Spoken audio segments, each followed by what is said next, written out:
ने DDU hospital में कार्य शुरू किया और शुरुआती तौर संस्था जो थी वहाँ पे लंगर लगाती थी, वहाँ पे हमें लंगर लगाने की, चलाने की या बनाने की परमिशन नहीं थी। लगभग 3 महीने तक लंगर व्यवस्था जो रही वो चंडीगढ़ पीजीआई के माध्यम से रही और 3 महीने तक लगातार लंगर जो है वो चंडीगढ़ से बनकर रिपन हॉस्पिटल के लिए आता रहा। प्रशासन को, डीडीयू हॉस्पिटल को हमारा सेवा का कार्य अच्छा लगा और गुरु नानक की कृपा से हमारे को वहाँ पर लंगर बनाने की भी, रखने की भी और वर्तारे की भी परमिशन दी गई। और उस परमिशन के बाद रोज़ाना ऐसा रहता था कि लगभग 1,500, 2,000, 500 लोग जो है वहाँ प्रसादा छकते थे और आज भी लगभग 400 से 500 लोगों की संख्या ऐसी है जो वहाँ पे प्रसादा छकते हैं और गुरु की खुशियाँ प्राप्त करते हैं। इस सेवा को करते करते एक दिन ऐसा आया, एक आदमी ने आके कहा कि मेरे पास एक्सरे के पैसे नहीं हैं और संस्था ने उसको एक्सरे के पैसे मुहैया कराए और उस लंगर सेवा के साथ एक सेवा और ऐड हो गई, एक्सरे की सेवा। कुछ ही टाइम बीता, कोरोना काल आया। किसी को नहीं पता था कि इस टाइम के अंदर क्या होगा, कैसे होगा, आगे का फ्यूचर क्या रहेगा, हम लोग क्या करेंगे, कैसे करेंगे। इवन हम लोग भी ऐसे ही थे। उस कोरोना टाइम के अंदर संस्था द्वारा सबसे पहले 17 घोड़ियाँ जो रिज मैदान पे चलती हैं, आप सभी ने देखी होंगी, उनको अडॉप्ट किया गया। उन घोड़ियों के साथ साथ उनके जो परिवार थे वो भी अडॉप्टेड रहे और लगभग 1 साल 6 महीने 18 दिन तक घोड़ियाँ और लगभग 6 महीने तक घोड़ियों के मालिक अडॉप्टेड रहे और संस्था ने उनके सारे खर्चे का प्रबंध किया। घोड़ियों के लिए जो सुविधाएं चाहिए थी, चारा था, तूड़ी थी, चोकर था, वो सारा मुहैया कराया और संस्था जो थी वो लंगर सेवा से एक्सरे और एक्सरे से घोड़ी की सेवा में आ गई और ये तीसरी सेवा थी जो हमारी संस्था द्वारा शुरू की गई। उसी दौरान प्रशासन ने हमें अप्रोच किया और राशन बांटने के लिए संस्था को कहा गया। परिस्थिति ऐसी थी कि कुछ नहीं पता था आगे क्या होगा, फिर भी संस्था से सलाह करके, संस्था के लोगों से सलाह करके हमने उसको करने के लिए हाँ बोला। और राशन देने के टाइम पे हमने किसी को ये नहीं कहा कि आप हमें कितना राशन चाहिए या कितना दें, 200 ग्राम दें, 100 ग्राम। हम सीधा ये पूछते थे कितने परिवार के सदस्य हैं। किसी ने बताया 5, किसी ने बताया 4, किसी ने बताया 2। तो उनकी रिक्वायरमेंट के हिसाब से जितना भी राशन उनको चाहिए था उनको प्रोवाइड कराया गया और ऐसे लगभग हज़ारों की तादाद में परिवार थे जिनको ये राशन दिया गया। इस राशन के वितरण के अंदर ये नहीं देखा गया कि हिंदू है, मुसलमान है, सिख है, ईसाई है। सिर्फ ये देखा गया कि राशन देना है, ज़रूरतमंद को देना है और वो सेवा निरंतर चलती रही। इसी दौरान ठियोग के कोटी घाट के अंदर संस्था को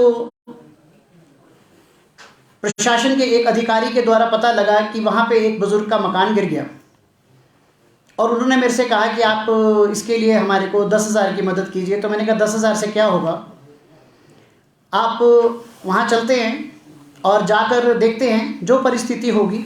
और वहाँ जाके देखा तो उनका घर पूरा जर्जर टूटा हुआ था और वो मकान चैनू राम जी का, भगवान उनकी आत्मा को स्वर्ग में शांति दे, उनका पिछले दिनों में देहांत भी हो गया, वो संस्था द्वारा बनवा के दिया गया कोरोना काल के अंदर।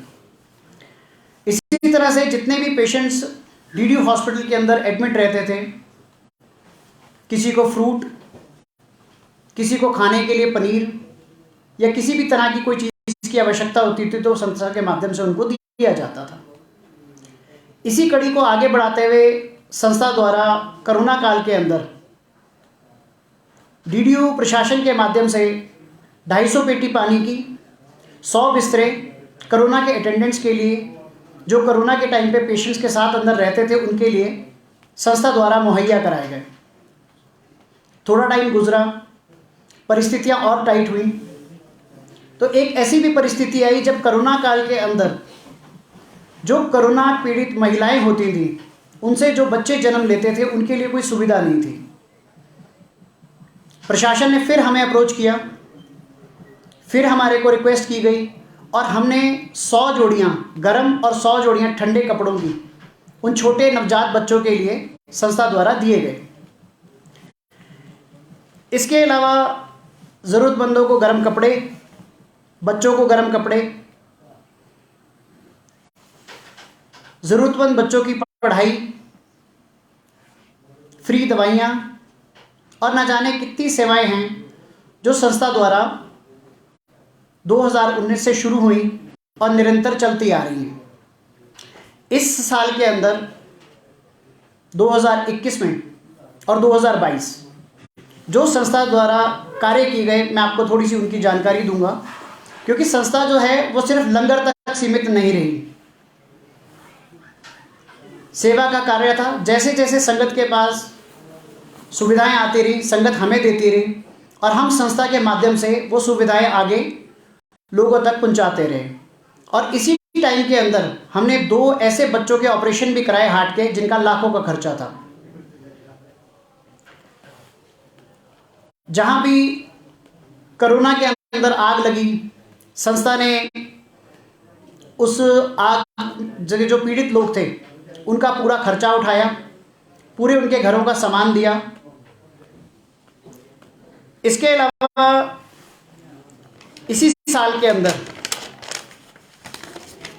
350 महिलाओं को कालीबाड़ी मंदिर के अंदर सम्मानित किया गया। उसके बाद अभी इसी साल के अंदर हम लोगों ने एक नई सेवा शुरू की है जो डीडीयू हॉस्पिटल से है, कैंसर पेशेंट्स के लिए दूध, और ये निरंतर इसी साल 8 नवंबर से संगत के लिए चल रहा है और आगे भी निरंतर ये चलता रहेगा। संस्था ने इस साल 18 बच्चों को अडॉप्ट किया पढ़ाने के लिए, और ये ऐसे बच्चे हैं जिनके या तो घर में पूरे साधन नहीं है पढ़ाई के, लेकिन बच्चे पढ़ने में बहुत इंटेलिजेंट हैं, लेकिन संसाधनों की कमी की वजह से, पैसों के अभाव की वजह से ये लोग अपनी पढ़ाई का खर्चा नहीं उठा पा रहे थे।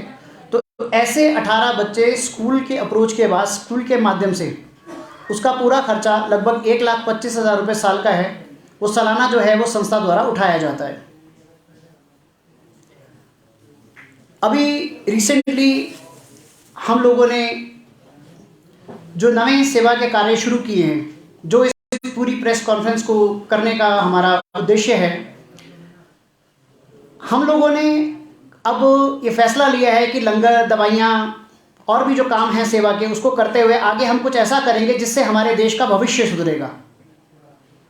तो संस्था ने 20 दिसंबर से एक नया एकल विद्यालय खोला है, जिसके अंदर एससी समाज के बच्चे लगभग हमारे पास इस टाइम 19 हैं, जिनकी पढ़ाई का, जिनको स्वयं हमने टीचर रख के पढ़ाने का और उनका पूरा खर्चा उठाने का फैसला लिया है। वो एक हमारा ट्रायल था।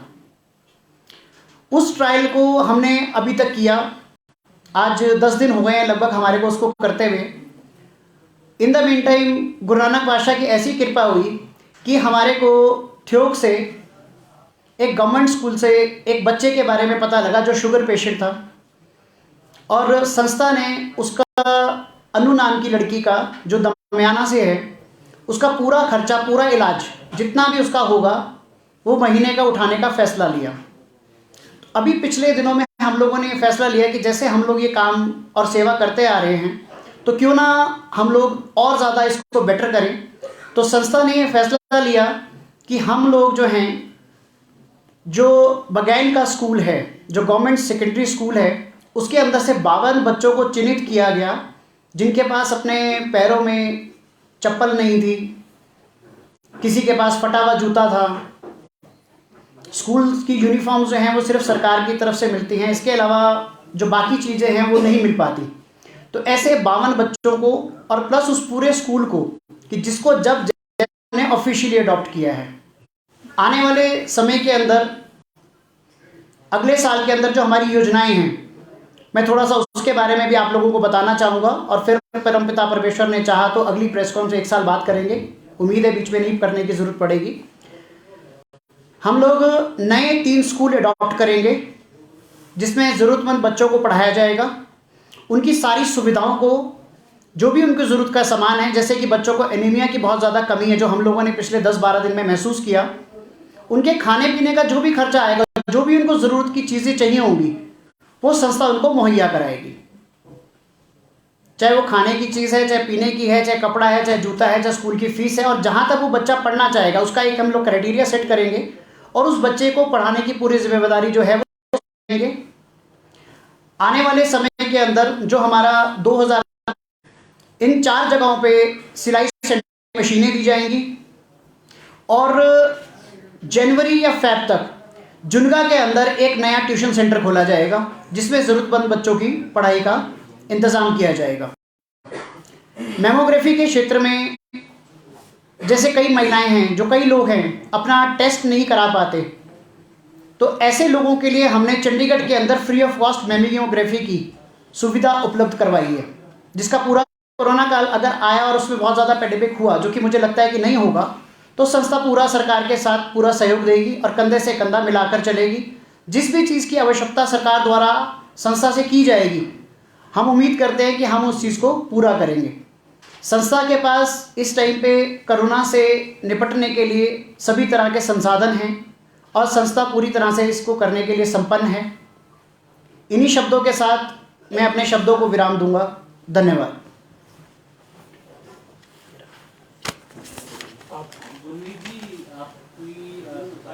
एक पत्र निकला है कि वीडियो में आप लंगर जो है वो नहीं खिला सकते, इसको बंद करने के आदेश। सर, इसके बारे में 27 तारीख को मुझे पता लगा, वो भी सोशल मीडिया के माध्यम से। इसकी कोई पर्टिकुलर नोटिफिकेशन या कोई जैसे लिखत पढ़त होती है या कोई इस तरह का नोटिस हमारे को अभी तक नहीं दिया गया। जब भी इसको हमारे को नोटिस को ऐसा दिया जाएगा तो उस पर जो भी हमारी लीगल टीम है उस पर काम करेगी। ऐसा नहीं है कि उसका हम लोग जवाब नहीं देंगे या उसका जो भी होगा वो सिस्टम वाइज उसको करेंगे। अभी तक वो लंगर सुचारू रूप से चल रहा है और अगर गुरु नानक पातशाह की कृपा रही तो आगे भी चलता रहेगा। लेकिन सोशल मीडिया के ऊपर कोई नोटिस निकले उसके ऊपर मैं कुछ भी कहूँ वो ठीक नहीं रहेगा। सर, डीडीयू प्रशासन के अधिकारी कहते हैं कि हमने नोटिस दो उनको थमा दिया और जगह तो क्या आपको नहीं पहुंचा है वो नोटिस और 31 तक लंगर को बंद करने के आदेश है। सर देखिए, कहने में मैं कुछ भी कहूँ सुनने में बहुत अच्छा लगता है, लेकिन पत्राचार वो होता है जो लिखत में हो। हमारे पास जितनी भी परमिशन हैं प्रशासन ने जब भी हमारे को दी वो लिखवा के ली। हमें वहाँ लंगर लगाने की परमिशन दी तो हमसे एप्लीकेशन ली, उसको टाइम पीरियड दिया 3 महीने का तो एप्लीकेशन ली, जगह अलॉट करी तो उसकी एप्लीकेशन दी। सब कुछ जो है अभी तक लिखत में चल रहा है। लेकिन अगर 27 तारीख को अचानक सोशल मीडिया के माध्यम से आ जाता है कि हमने दिया है, तो अगर वो कह रहे हैं तो उनके पास हमारी लिखत जरूर होगी, क्योंकि हर जगह ऑलमोस्ट मेरे साइन है। अगर लिखत होगी तो हम खाली भी करेंगे। उनका तो ये भी कहना है कि उनको जो है 6 महीने तक की एक्सटेंशन दी गई थी और जो इनका कार्यकाल वहाँ पे खत्म हो चुका है। ठीक है, ये बात भी मैंने उस नोटिस में पढ़ी है। अगर वो ऐसा बोल रहे हैं कि 6 महीने का कार्यकाल दिया गया है तो मैं उस चीज़ को भी एक्सेप्ट करूंगा। लेकिन अभी तक जैसे कि मैं आपको बताता हूँ कि 3 महीने तक जो था, हम लोग को स्टार्टिंग में जो था वो लंगर जो है चंडीगढ़ से लेके आते थे। हमारे पास यहाँ पे कोई परमिशन नहीं थी उस लंगर को लगाने के लिए। धीरे धीरे प्रशासन ने देखा कि हम इसको ठीक कर पाएंगे कि नहीं कर पाएंगे। प्रशासन ने हमारे को शुरुआती तौर 3 महीने की परमिशन दी, ये कहकर कि हम देखेंगे कि इतना बड़ा जो लंगर है आप लोग चला पाएंगे कि नहीं चला पाएंगे। 3 महीने के बाद हम इसको फिर एक्सटेंड करेंगे 6 महीने के लिए, और ऐसा ही हुआ। उसको पहले हमारे को 3 महीने के लिए मिला, उसके बाद वो 6 महीने के लिए एक्सटेंड हुआ। 6 महीने के बाद में सरकार को ऐसा लगा और प्रशासन को ऐसा लगा, जो कि डीडीयू के अपने अधिकारी हैं, कि हम इस लंगर को अच्छी तरह से कंटिन्यू कर रहे हैं और इसमें अभी तक हमारी कोई भी किसी भी तरह की कंप्लेंट नहीं है। जितने भी लोग आज तक संस्था के पास आए हैं वो हमेशा यही कहेंगे कि हमारा सही हुआ है, हमारा सब कुछ ठीक रहा है, हमारे को कोई दिक्कत या परेशानी नहीं है, हमारे खिलाफ एक भी लिखित रूप से कोई कंप्लेंट नहीं है डीडीयू के अंदर। तो उस जो टेंडर को था वो, और जो हमारे पास जगह है वो साल भर साल करके उसको हमारे को बढ़ा के दिया गया। हमेशा आपने देखा है कि कोई भी चीज़ें वो साल से 2 साल में जाती है, साल से 6 महीने में नहीं जाती। और जितनी बार भी हमारे को वो 1 साल का बढ़ा कर दिया गया उसका भी मेरे से रिसीविंग कराई गई है। ये जो 6 महीने की बात आप मुझे बता रहे हैं इसकी भी रिसीविंग उनके पास ज़रूर होगी, नेचुरल है, अगर 6 महीने का हमें पता होगा कि हमने 6 महीने बाद इसको खाली करना है तो हम उसकी प्लानिंग पहले से लेके चलते हैं। लेकिन हमारे पास इसका भी कुछ नहीं। ये भी 27 तारीख को ही मुझे पता लगा कि भाई 6 महीने की है, तो उसकी भी लिखत जरूर होगी उनके पास। उनके पास इस चीज़ का रिटर्न प्रूफ होगा कि भाई हमने इनको नोटिस दिया, इन्होंने हमारे को लिख के वापस दिया। तो ये सारा लीगल मैटर है, इसको जो लीगली हैंडल करेंगे। ऐसा नहीं है कि हमारी कोई जिद है, ज़बरदस्ती है, हम कुछ दे रहे हैं, ले नहीं रहे। हमने सेवा करनी है, सेवा का कार्य कहीं भी कभी भी किया जा सकता है। तो ऐसा कोई हार्ड एंड फास्ट रूल नहीं है, लेकिन इसको प्रॉपर तरीके से करेंगे। अगर खाली भी करना है तो इज्जत मान शान से करेंगे, ऐसे ये छोटी हरकतों से नहीं करेंगे कि सोशल मीडिया पे किसी ने लेटर डाल दिया। हो सकता है वो लेटर निकलेंगे, अगर किसी अधिकारी ने कहा है तो आए सामने, हम उससे बात करने के लिए तैयार हैं। आपके पास लिखित कितनी तारीख तक की है? हाँ जी, आपके पास लिखित कितनी तारीख तक? हमारे पास 5 साल तक की लिखित है जी, अभी 2027 तक। आप सेवा की बात कर रहे हैं, आईजीएमसी में जहाँ पे आपके पास लोग रहते हैं उनसे तो आप पर बेड 200 रुपए ले रहे थे। मैडम मैं तो 2000 भी लेता हूँ, 5000 भी लेता हूँ। अगर कोई 5 लाख देगा तो मैं 5 लाख भी लूंगा। सेवा का कार्य सुनिए मैम, मैं आपकी बात का जवाब दे रहा हूँ। आपके पास संस्था है, आप घर से कुछ नहीं चला रहे, मैं तो एटलीस्ट नहीं चलाता घर से कुछ भी। मैं सिर्फ अपनी सेवा का जो मेरी कमाई का 10वां हिस्सा है वो ऑन रिकॉर्ड डालता हूँ। उसके अलावा संस्था दान से चलती है और हम दान मांगते हैं। आपको कोई ये कहता है 200 रुपये पर बेड लेते हैं तो वो मैं नहीं जानता इस बात को। लेकिन हाँ, एक मिनट मैं आपकी बात को कंप्लीट कर दूं, आप जितने मर्जी प्रश्न पूछिए, मैं आपको मना नहीं करूंगा। हम 200 भी लेते हैं, देने वाला 2000 दे वो भी लेते हैं, अगर कोई कहे नहीं है तो वो भी नहीं लेते हैं। हार्ड एंड फास्ट रूल कुछ नहीं है। संस्था गरीबों की है, गरीबों के लिए है। अगर किसी को हमारे कार्य प्रणाली पर डाउट है वो आरटीआई डाल सकता है, हमारा पूरा हिसाब मांग सकता है, हम देने के लिए तैयार हैं। ऑन रिकॉर्ड लोगों ने कहा कि यहाँ पर आप कह के करते हैं कि 200 रुपए आप पर बेड दीजिए। देखिए, हम ये कहते हैं कि ये संस्था है, दान से चलती है। आप लोग इसमें दान देंगे तभी ये संस्था चल पाएगी। हम अपनी जेब से जितना दे सकते हैं उतना डालेंगे, इससे आगे आप लोगों के हाथ में है। संस्था के अनुसार जो लोग ये बोलते हैं कि हमने इतना देना है, हम उसे उतना ले लें। अब कल मेरे पास एक पेशेंट आके रहे, आंखों का ऑपरेशन हुआ, उन्होंने 2000 दिया, मैं क्या बोलूँ नहीं लेना? आप वो भी छापे ना कि 2000 भी लेते हैं। हम तो कहते हैं कि हम लेते हैं, हम दान मांगते हैं। वर्ल्ड के अंदर कौन सी ऐसी संस्था है, चाहे गुरुद्वारे हैं, चाहे मंदिर है, चाहे कोई भी संस्था है अच्छी बड़ी छोटी, जो बिना दान के चलती है? कोई एक आदमी ये बता दे कि जी मैं पूरा लंगर अपने हिसाब से चलाता हूँ, वो सिर्फ टाटा बिरला ही कर सकते हैं। हाईएस्ट दान अभी तक कितना आया है? हाँ जी, हाईएस्ट दान आपके पास कितना आया अभी? 50,000। और हाईएस्ट दान मेरा खुद का भी है, वो मैं बताऊंगा नहीं, जिस दिन आरटीआई डालोगे बता दूंगा। Thank you. Welcome ma'am. Anything else? जी सर। सर आपने इतनी उपलब्धियां गिनाई हैं और जगह जगह पे आप जो बोल रहे हैं कि बच्चों को वो सुविधा देंगे वो भी। जी सर। इसके लिए फंडिंग कहाँ से आ रही सर आपको? सर फंडिंग लोग देते हैं, आप जैसे लोग देते हैं। हमारे पास ऐसे लोग भी हैं जो 1 रुपया देते हैं, ऐसे लोग भी हैं जो 50,000 भी देते हैं, जो 10,000 भी देते हैं, जो 100 भी देते हैं, 5,000 भी देते हैं। लेकिन कुछ लोग ऐसे हैं जो 200 को पकड़ लेते हैं लेकिन अपना लिया भूल जाते हैं। मेरा मानना यह है कि कोई भी संस्थान, कोई भी जगह जहाँ पे एक कार्य अच्छा चलता है वो बिना दान के नहीं चल सकता। आप 200 की बात करते हैं, हमारे को कोई 2 लाख लेगा हम वो भी लेंगे, हम मना नहीं करेंगे उसको। और अब तो हमारे पास बहुत सारी और एडिशनल प्रोविजंस हैं जिसकी वजह से हमारे को लगता है कि आने वाले समय में हमारे पास फंडिंग बढ़ेगी। हम ये इतनी बातें आपको बोल रहे हैं, हम अपनी जेब से नहीं दे सकते, ना हमारे पास है। मैं उतना दे सकता हूँ, वो ऑन रिकॉर्ड देता हूँ, अपनी कमाई का 10वां हिस्सा, और वो मैं सबको बोलता हूँ। सर आईजीएमसी में एक सरबजीत सिंह बोबी का लंगर भी चल रहा है जी। और उन्होंने जब पूर्व सरकार में जो उनके लंगर का जो बिजली पानी कनेक्शन काट दिया था, उन्होंने आरोप लगाया था कि मेरा लंगर जो है राजनीति का शिकार हुआ है। अब आपको भी नोटिस आ गया डीडी हॉस्पिटल, क्या ऐसा नहीं लग रहा आपको कि शायद आपका लंगर भी राजनीति का शिकार? नहीं, मैं इस बारे में या सर ये लंगर जो है वोट बैंक के लिए खोले जाते हैं क्या? नहीं, वो लंगर जो हैं वो जन सुविधा के लिए खोले जाते हैं। जो आपने आईजीएमसी की बात करी, मुझे लगता है कि आज हमने डीडीयू की बात करी है, अगर इसके लिए आप कभी दोबारा कहेंगे तो मैं फिर आप लोगों के साथ बैठ जाऊंगा और आईजीएमसी का भी मैं आपको डे 1 से लेके आज तक का पूरा मैटर बता दूंगा। आज तक मुझसे कभी किसी ने पूछा ही नहीं, हमेशा जो भी चलता आया वो 1 साइड चलता आया। इसका राजनीतिकरण हुआ नहीं हुआ, क्या हुआ, कैसे हुआ, क्यों हुआ, ये तो किसी ने आज तक मुझसे पूछा ही नहीं। और मैं आपका बहुत धन्यवाद करता हूं कि आपने कम से कम एटलीस्ट मुझसे छेड़ा तो सही। इसमें 2 साल से कितनी चीज़ें हैं जो मैं रोक के बैठा हूं। आप पूछेंगे अगली बार कभी भी, आप मुझे कहिए कि भैया हमने आपके पास आना है और हमने प्रेस कॉन्फ्रेंस करनी है, आपका सबका स्वागत है। मैं आपके एक एक प्रश्न का उत्तर दूंगा और इसमें कोई ऐसा प्रश्न नहीं होगा जो आप कभी भी उसको क्रॉस टैली कर लेंगे और गलत निकलेगा। मैं आपको पूरा जवाब दूंगा। जी सर। एक प्रश्न है कि जिस तरह से आपकी भी गैर राजनीतिक संस्था है और जो और भी लंगर चला रही है वो भी गैर राजनीतिक पर, लेकिन जैसे ही पार्टियां बदलती है, सरकार बदलती है, तो लंगर विवाद क्यों खड़े? नहीं सर, ऐसा नहीं है। लंगर विवाद जो है इसका भी मैंने आपको कहा ना कि इसके लिए हम फिर कभी बैठेंगे। आप मुझे कहें कल आ जाओ, मैं कल आ जाऊंगा, मुझे इसमें कोई एतराज नहीं है। पार्टीज का लंगर से कोई संबंध नहीं होता। लंगर का संबंध होता है अपने स्वार्थ, अपने आप से। हमारी संस्था है, पार्टी को या किसी भी सरकार को उस संस्था से क्या लेना देना। ये तो हम उनका बल्कि मदद कर रहे हैं, उनके लिए एक अच्छा कार्य कर रहे हैं। सरकारें चाहे कांग्रेस की हों चाहे बीजेपी हो, मुझे ऐसा लगता है कि पार्टीज जो हैं वो आने से पहले कांग्रेस और बीजेपी होती है, लेकिन जब वो सत्ता में आती हैं तो वो पूरे प्रदेश की होती हैं। उसमें कोई राजनीतिकरण नहीं होता। राजनीतिकरण मैं बोलूं कि मेरे साथ राजनीतिकरण हो रहा है, कांग्रेस के आते ही मुझे हटा दिया गया, नहीं, ऐसा कुछ नहीं है। हो सकता है कहीं ना कोई मिसकम्युनिकेशन है। जो अधिकारी हैं डीडीयू के मेरे अच्छे मित्र हैं, मैं ऐसा नहीं बोलूंगा कि हमने उनके कहने पे कभी कुछ नहीं किया, लेकिन मैं उसको जताऊंगा भी नहीं। क्यों? क्योंकि संस्था जो है वो एक नेक कार्य करती है और हमेशा नेक कार्य को करके जताया नहीं जाता।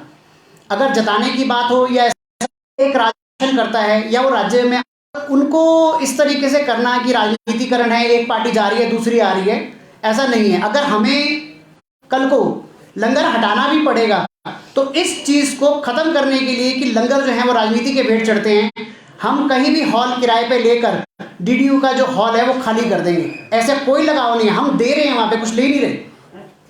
तो मैं खुली अनाउंसमेंट, और इस अनाउंसमेंट को बिल्कुल आप क्लियर मान के चलिएगा, मैं अपनी बात से फिरता नहीं हूं। मैं अपनी जुबान के चक्कर में कश्मीर जाके फंस गया था, तो जुबान का पक्का हूं। जो जुबान है ऑन रिकॉर्ड है, आप कल को आके मुझे दिखा सकते हैं और मैं कभी आपको ये नहीं बोलूंगा जी मेरे को पब्लिक ने बोला मैंने दोबारा कर लिया ना। लेकिन जो जायज़ है और सही है उस तरीके से अगर कल को छोड़ना भी पड़ेगा हम छोड़ देंगे। हमारा कोई ऐसा वो नहीं है। कहीं भी हॉल किराए पे ले लेंगे, 5,000 10,000 भरेंगे, वहां से लंगर चला देंगे, क्या दिक्कत है? अच्छा काम करना है ना, कहीं से भी कर लेंगे। और हमारे पास तो इतनी फील्ड्स हैं काम करने के लिए कि ज़रूरी नहीं कि हमने लंगर ही रखना है। हमारे पास पीजीआई के अंदर एक ऐसी जगह है जहां पर हम लोगों ने 2,000 लोगों के रहने की व्यवस्था कर रखी है, 10,000 प्लस लोगों के खाने की व्यवस्था है। लंगर एक ऐसी जगह है जब पर्टिकुलर नहीं, बस एक अंदाजा होता है। और वहाँ पे हम लोग किडनी पेशेंट्स के लिए ट्रांसप्लांट जैसे होता है उसमें मदद करते हैं। किसी का डायलिसिस होता है, पैसे हैं ठीक है, नहीं है तो फ्री करा के देते हैं। जैसे अभी पीछे बहन जी मेरे से 200 रुपये की बात कर रही थी, लोग हमारे को 2-2 हज़ार भी दे जाते हैं डायलिसिस के लिए, 200 भी देते हैं। अब अगर वो आप जाके उनसे पूछेंगे कि भाई आपसे कितने पैसे लिए, तो नेचुरल आप उतने ही पैसे बताओगे। अभी हाईएस्ट डोनेशन हमारे को जो है वो जो है अपना क्या नाम है, रतनाड़ी जगह है, वहाँ से उन्होंने पिछले साल लंगर कराया। उसने बोला कि हमने दोनों हॉस्पिटल्स का देना है, डीडीयू का भी देना है, आईजीएमसी का भी देना है, कितना देना है? जितना आप दे सकते हो। हमारा कोई पर्टिकुलर फिक्स नहीं है कि आप इतने देंगे तो ही लंगर करा सकते हैं ना। लंगर व्यवस्था इस चीज़ को नहीं बोलती सर।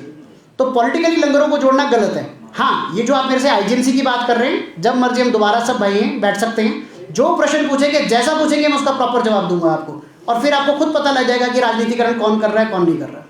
आपकी क्या लड़ाई है सर सरबजीत सिंह बॉबी के साथ? मेरी कोई लड़ाई नहीं है। मेरी किस बात की लड़ाई है? मेरी कौन सी जायदाद बांटनी है उन्होंने? वो तो कहते हैं कि आपने उनके खिलाफ 3 एसको लगाया, संगठन मंत्री, संगठन और सांसद को। ये तो वो बोल रही है ना, आप क्या जवाब देंगे? मैं इस पे यही कहूंगा कि उनको बोलो प्रूव करें। प्रूव करने को तो कोई बोलता ही नहीं है उनको। कहने में क्या जाता है? मैं बोल दूं कि मैंने किसी हीरोइन के साथ डेट करी है, कहने में क्या जाता है? मेरा मुंह थोड़ी ना पकड़ लेंगे आप मारने वाले का हाथ पकड़ सकते हैं, बोलने वाले की जुबान नहीं पकड़ सकते। मैंने तो पिछले दिनों में ये भी सुना था कि किसी ने बोला कि आईजीएमसी के अंदर मरीजों के कपड़े नहीं धोए जाते। आके देखिए धोए जाते कि नहीं धोए, मुझसे तो पूछो। हिमाचल का पहला लंगर है आईजीएमसी, जहां पर देसी घी पिरोया जाता है, परोस के प्रॉपर दिया जाता है संगत को। आप मुझे एक हिमाचल का लंगर बता दीजिए जहां पहाड़ी स्टाइल के अंदर देसी घी आपको परोस के दिया जाए। एक, मैं बोलता नहीं हूं, मैं दिखाता भी हूं साथ साथ, बोलने में कुछ नहीं जाता। Sir please. गुरमीत जी, जब आपने लंगर की शुरुआत की थी जी, तब आपने ये बातें बोली नहीं थी। कौन सी? ये जो आप अभी कह रहे हैं कि लंगर चलाने के लिए भी पैसा चाहिए होता है, जो लोग रहेंगे वो भी सहयोग देंगे, क्योंकि हम स्वास्थ्य मंत्री की स्टेटमेंट जब भी सुनते हैं उसमें एक ही बात सुनाई देती है। एक ही बात सुनाई देती है। गुरमीत सिंह ने कहा कि जो भी यहाँ रहेंगे बिल्कुल निःशुल्क होगा, रहने की भी व्यवस्था होगी, खाने को भी मिलेगा, हम कपड़े भी वो कर देंगे। ठीक है। फिर उसके बाद अब आप स्टेटमेंट दे रहे हो कि मैंने तो पहले कहा है कि चलाने के लिए भी दान चाहिए, आपको देने पड़ेंगे, आप दे सकते हैं? सर आपकी बात को मैं वापस आपको कर रहा हूँ। बिल्कुल देखिए आप फ्री क्या है बताइए। मैं नहीं बोल रहा सर, ये मैंने नहीं बोला, ये भाई लोग बोल रहे हैं कि केजरीवाल, ठीक है सर। लेकिन मैं फिर इस संस्था को जो है पॉलिटिकली नहीं लेके आना चाहता। आप अगर गुरुद्वारे की बात करेंगे तो आप कहेंगे गुरुद्वारे में फ्री लंगर आता है, ठीक है सर। फ्री क्या होता है? फ्री होता है जो लोगों के सहयोग से चलता है। फ्री होती है सिर्फ सलाह जो मैं आपको दे सकता हूं, आप मुझे दे सकते हैं। जो रहा सवाल आपका अपनी स्टेटमेंट में ऐड किया, पढ़ेंगे वाली सिचुएशन, पढ़ेंगे वाली पोजीशन नोफल संस्था के अंदर किसी के लिए भी नहीं है। ऐसा नहीं है कि आप आके या आपका कोई रिश्तेदार दूर पार का आके या कोई भी आके ये कह देगा कि जी मुझे रहना है, मेरे पास पैसे नहीं हैं या मैं दान नहीं दे सकता, तो हम बोलेंगे उसको बाहर निकल जा।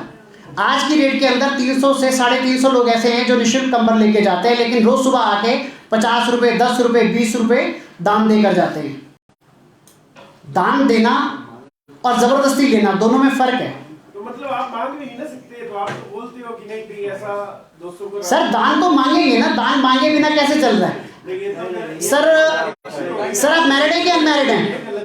सर आप मैरिड हैं कि अनमैरिड हैं? नहीं कुछ छोड़ दिया सर। चलिए मैं आपको एक चीज और कहता हूँ सर, बिना मांगे माँ भी बच्चे को दूध नहीं देती, बिना मांगे हम छोटे बच्चे को खाना नहीं देते। मैं घर में जाता हूँ, लाड़ी का चाहे जितना मर्जी मूड खराब हो, बोलता हूँ भाई खाना दे दे, ठीक है ना सर?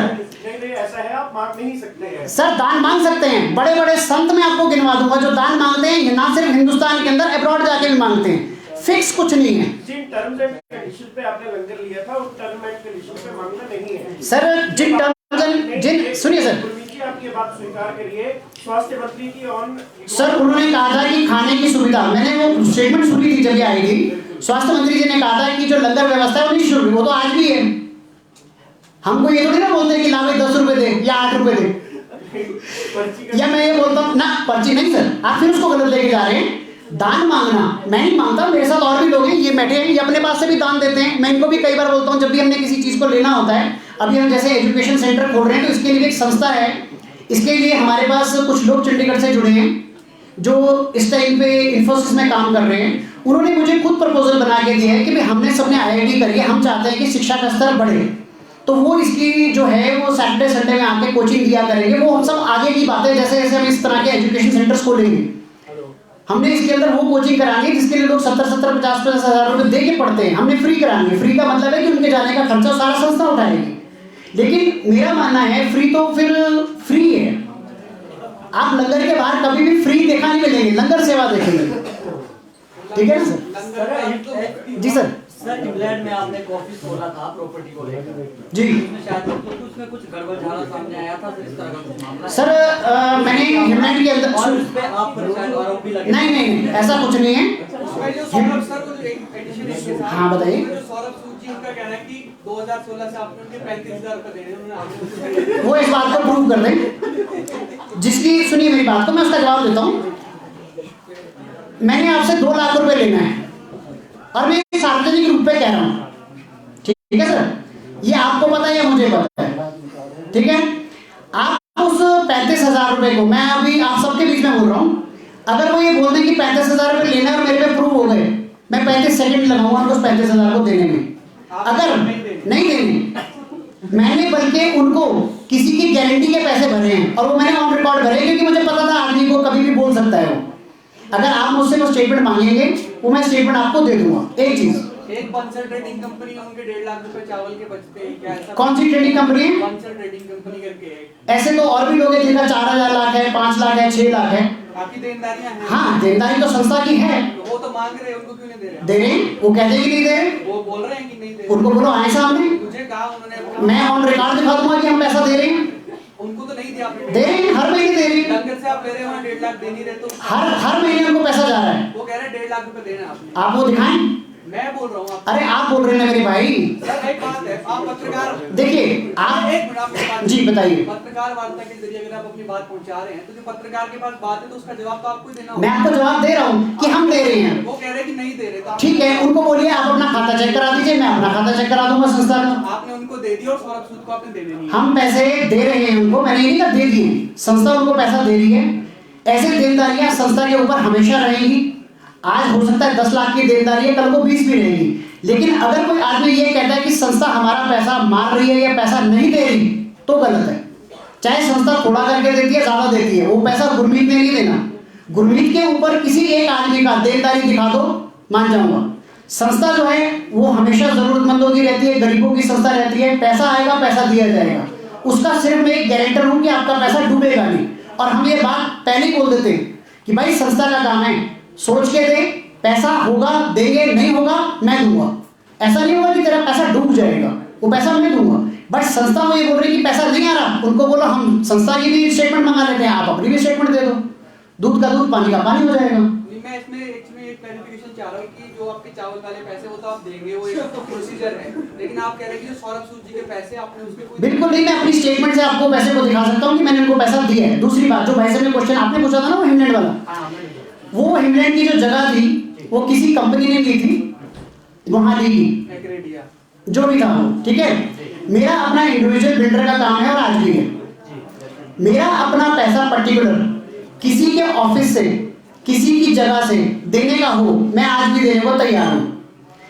आपके ऑफिस में मेरा आना जाना है, आप मान लीजिए मेरे पास आते हैं, आप में से काफी पत्रकार हैं जो हमारे, वो जगह जो थी वो आर्केडिया ने ली थी, गुरमीत ने ले ली थी। मेरा प्रोफेशनली बिल्डर का प्रॉपर्टी का काम है।